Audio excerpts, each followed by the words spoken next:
lots of changes in recent times in the buy-to-let space, and there has also been lots of media coverage out there. So in this video, I wanted to give you my view as to whether or not I think buy-to-let is dead. 6 changes and challenges facing buy-to-let investors today. 1. Tax relief on buy-to-let mortgages.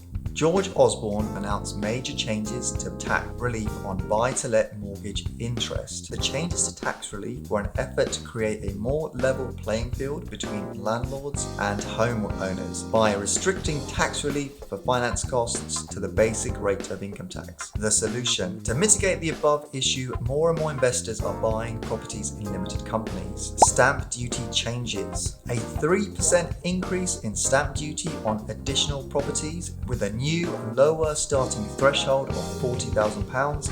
Nearly all buy-to-let transactions became subject to stamp duty. The solution: to mitigate this, investors have to take this additional cost into account when appraising their project. Number 3. New lender requirements. New PRA underwriting standards were introduced, which meant that landlords had to comply with stricter interest coverage ratio tests and stress testing for new loans. Landlords with more than 3 mortgaged buy-to-let properties had to provide information about their existing rented properties and other assets. Solution: when looking at projects, you need to look at the rent and ensure that the property will meet the requirements. 4. 2018 saw changes to HMO standards. This resulted in many landlords carrying out renovation works within their property portfolios. The solution: going forward, investors looking at projects will have to make sure that they meet these minimum requirements. 5. To help protect tenants, the government's introduced the COVID Act 2020. This act protected tenants by delaying landlords' ability to evict. The solution: rather than evict tenants, we always work with our tenants. We have, during the pandemic, for example, offered to reduce the rent and even agreed to rent deferment. 6. Increased regulation. As a landlord, you must ensure that your rented properties have a valid electrical installation condition report with any issues raised and any remedial issues addressed. Solution: these additional measures are there to help protect your tenants, so they should be seen as an investment rather than purely as a cost. So, is buy-to-let still profitable? In the current market, where property prices have been red hot, buy-to-let has been very challenging. It's been incredibly difficult to buy properties under the buy, refurbish, refinance and rent model, otherwise known as BRRR. Buy-to-let investors have been competing with owner-occupiers, and owner-occupiers have benefited from lower stamp duty rates, as well as them needing to put down a lot less money in terms of a deposit, 5 to 10%, when compared to, say, buy-to-let investors who usually need to put down a 25% deposit. In order to revive buy-to-let, we came up with the BRRRR model, otherwise called the B4R model.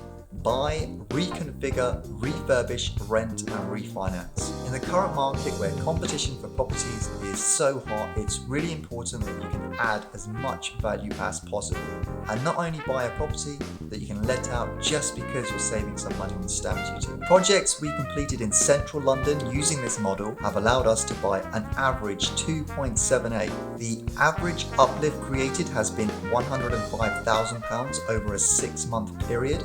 The project we have completed locally, where we converted a house into 2 flats, meant that we were able to gain nearly 3 flats on average for every 1 purchase by a normal buy-to-let investor using the conventional BRRR model. Buy-to-let, or should I say B4R, is here to stay as a long-term investment. No other investment allows you to use leverage, gives you cash flow and capital appreciation. Investing in property allows you to earn a greater return than if you left your money in the bank, and also allows you to diversify your investment portfolio. Add to the fact that we have a growing population, not enough homes, and many more people wanting to rent instead of own, like in Europe, property still has some life left in it. Check out this article from Lloyds Banking Group, who are moving into the private residential sector with a target to buy 50,000 homes in the next 10 years.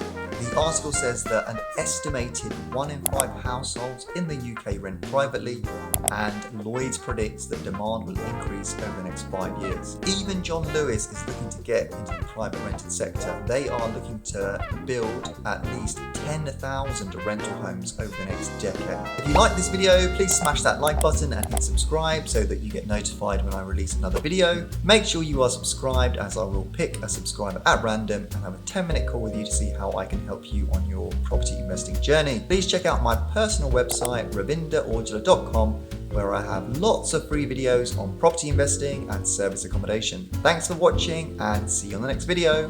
Bye.